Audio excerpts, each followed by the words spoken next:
Hey guys, welcome back to the Collector Car Network. My name is Luke. What we have here today is the all-new 2024 Honda Ridgeline TrailSport. Now this is an all-wheel drive mid-size truck, and at first glance you may be like, well, this is a Honda Pilot and it's clearly having an identity crisis. Well, I thought that too at first, but after spending some time with it, it brings a lot to the table. Now the question is it worth the MSRP price of $44,000? Well, let's find out.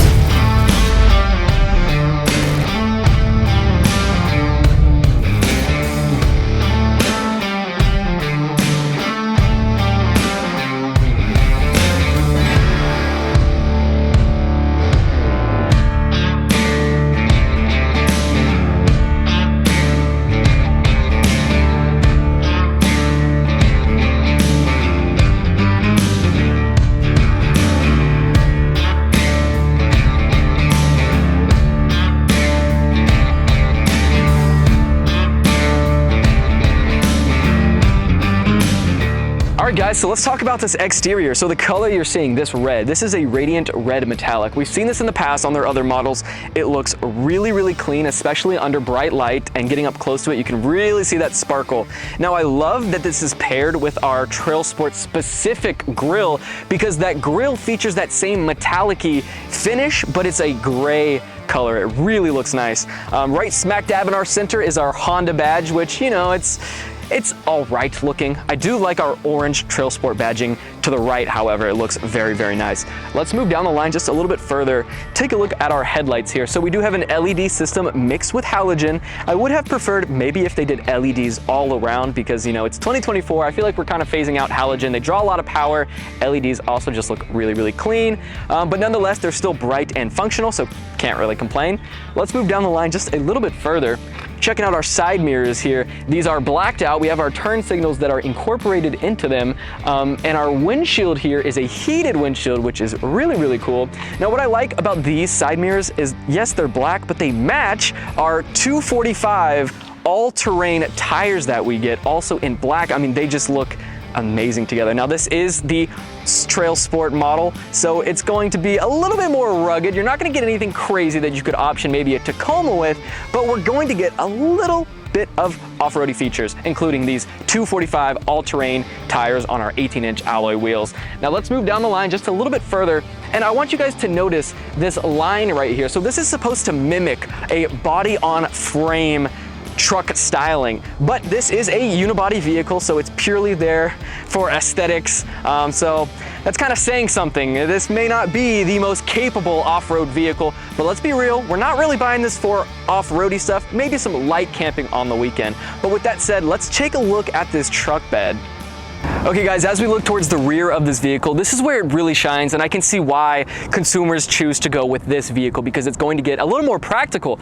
So let's lower this thing, and at first you may be wondering, man, this is a little bit heavy. Where's my hydraulic assist and whatnot? Well, it's designed like this for a specific reason, because it also opens this way. And it does this because it gives you access to some extra storage underneath our steel reinforced composite bed. So let's check this out. Opening her up here, we've got a little frunk thing going on, 7.7 cubic feet of space. It even has a drain plug down on the bottom if you want to throw ice in here with your beers. This could make the ultimate tailgating vehicle, or you could just kind of throw some, you know, storage you don't want to get wet and exposed to the elements down here if they will not fit in the cab. Now we do have our spare tire just underneath here next to our jack, which is super cool and convenient. So let's close this thing up. And by the way, talking about space here, you're looking at a little more than 40 inches wide, and with this down, you're looking at 70 inches long. Really, really, you know, practical. Even though it is a shallow bed, you don't have those wheel wells that get in the way of storage, so pretty cool. But let's look at the badging here. This is the first time on the Ridgeline we're going to get stamped I guess badging, and we have it here blacked out, which really looks good. And just below that to our left is our Honda badging, and to the right our orange TrailSport badging, and together they look really clean. As we look down just a little bit lower, we do have two stainless steel exhaust tips. No gimmicky stuff, no fake stuff. This is a naturally aspirated vehicle, so this is all legit. And right here in the middle is our tow hook, or our tow whatever mount. Now Keep in mind, this vehicle's towing capacity is just 5,000 pounds. That's pretty low when you compare it to a full-size truck, but in the mid-size truck class, it's really lacking. It's roughly 2,000 to 3,000 pounds less than, say, something like the Tacoma, the Ranger, or the Maverick. But with that being said, let's take a look at what's powering this thing. All right, guys, so we just opened this thing up, and what do we see in the engine bay? Well, we see a lot of plastic, nothing gorgeous to look at, but it's nice and neat per Honda fashion. This is our tried and true 3.5 liter VTEC V6. It's been around for a really, really long time. It's reliable, people love it. It's paired to a 9-speed automatic transmission, and when we're talking gas mileage, you're looking at 18 in the city, 23 on the highway for a combined 20 miles per gallon. So it's not too shabby. But with that being said, let's take a look at the interior and what you're going to get for this TrailSport trim. All right, guys, so let's first talk about what we're going to get for the TrailSport specifically.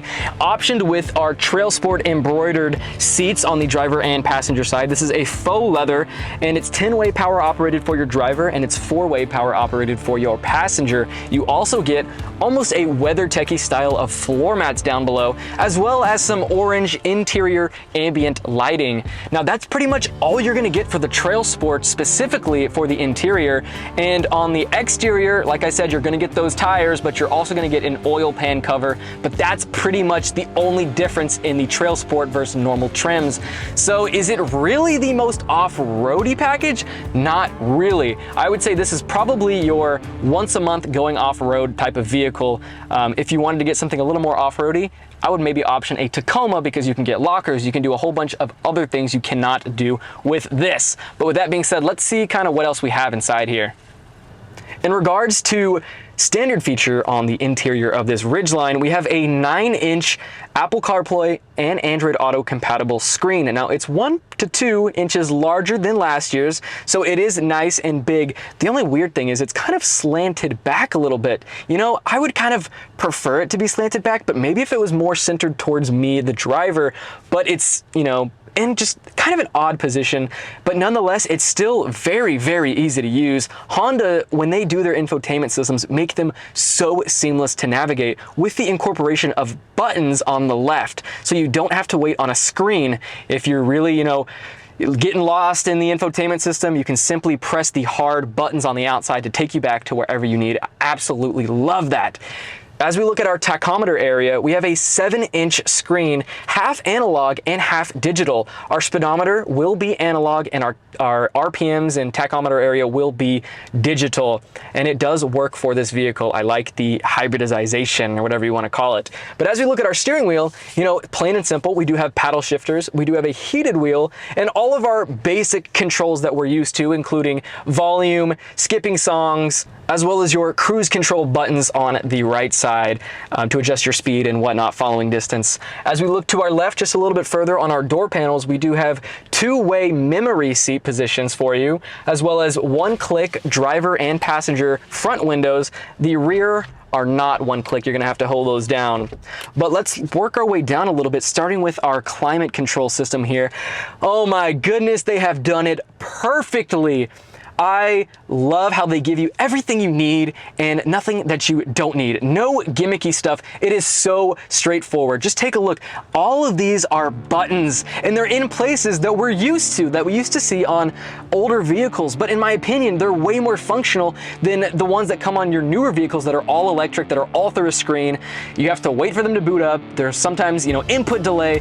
This is right here available for you to easily access. Oh my God, I just can't rave enough about this. But let's work our way down just a little bit further. We do have some storage, a little storage cubby right here. To the left and right of that are our heated seat options for the driver and passenger. If you want ventilated seats, you will have to go with the black trim, which is 1 trim higher than this TrailSport.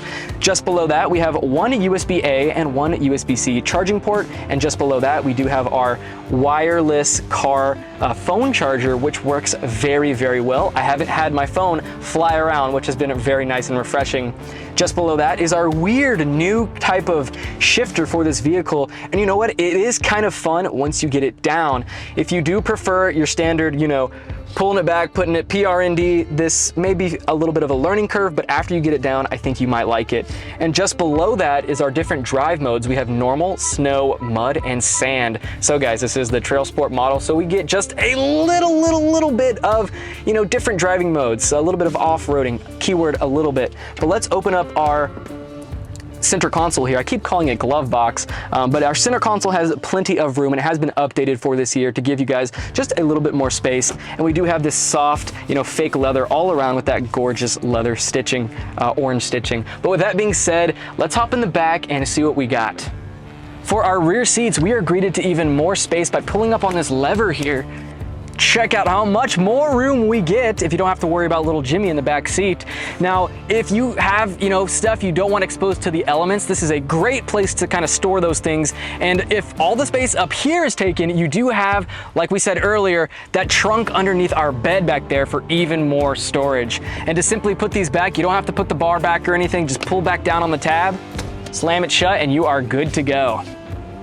All right, guys, so jumping in the back here, we actually have plenty of room back here. I think we have 36.7 inches of leg room here, which is more than its competitors in its class, which is truly phenomenal. We do have our cup holders on the side of the door here, just like a traditional truck, which is nice and convenient.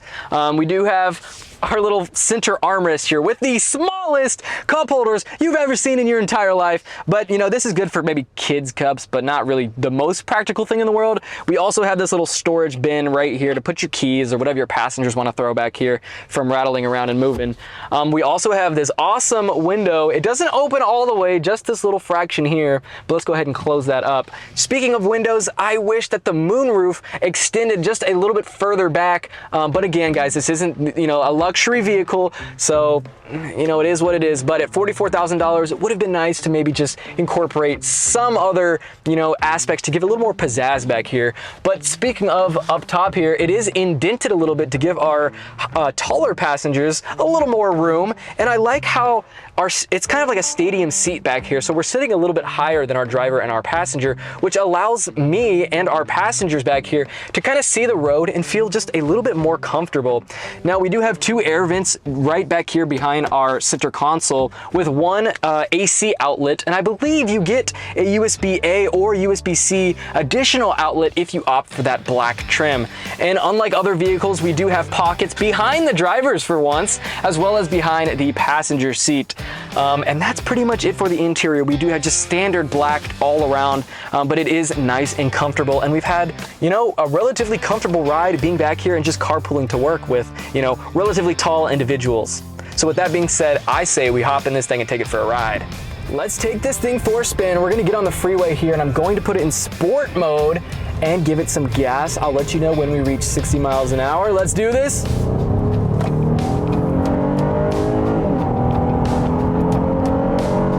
$60 miles an hour. My car's telling me to brake because there's a car in front of me. It sounds pretty good. The 0 to 60 time is a little bit higher than 6 seconds. I want to say it's roughly 6.3 or so. So it's definitely not slow. It's definitely got the power. It doesn't feel heavy like your standard truck. The body roll is significantly less than your standard truck, but it's so lightweight. I feel like I'm driving an SUV that's slightly longer, but honestly, it wants to go, which is quite nice for a vehicle like this. You don't need to hybridize the engine. You don't need to turbo it or add anything to this 3.5 liter VTEC. It's got plenty of get up and go to it. Love it. And I just love how smooth it is. The suspension is dialed perfectly. And you guys know Honda, I mean, they're known for their long-lasting vehicles, the smooth ride that they give. And in my personal opinion, I think they outperform Toyotas and pretty much any other brand, maybe besides like a luxury car brand, in terms of softness for suspension. So this car does handle quite nicely. Our paddle shifters here behind the wheel, you know, they would be useful, especially being off-road, being able to stay in the gear that you want, a lower gear. but you know, there's only so much that this vehicle is capable of doing where the paddle shifters don't really make a world of difference. Maybe if you like being in control a little bit more on the streets, it could make a difference, but to me at least, I feel like these would really shine in a more, I don't know, maybe if there was more off-roady options for this vehicle. In regards to wind noise on the freeway, I am happy to report this thing is quite quiet. Compared to the Tundra that we reviewed roughly 2 weeks ago, that thing had a significant amount more of wind noise.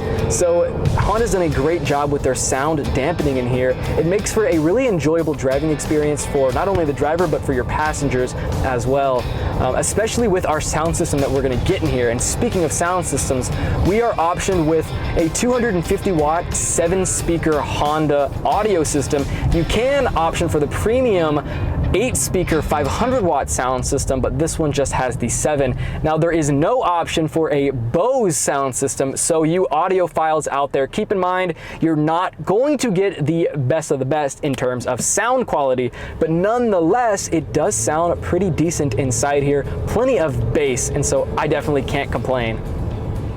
The 2024 Honda Ridgeline TrailSport has been a phenomenal truck, and it's fantastic when you compare it to its competitors in the mid-size truck market. Now, the question is the $46,000 price tag for the one that we have worth it? Well, when you compare it to the base price of maybe a Tacoma, a Maverick, a Ranger, those base prices are going to be cheaper, but the key word is base. If you option them with some of the options that are on this, it's roughly gonna come out to the same price. So ultimately, it depends on what kind of driving you're going to be doing. Are you going to be off-roading a little bit more, or are you going to be driving in the city a little bit more and want something a little more practical?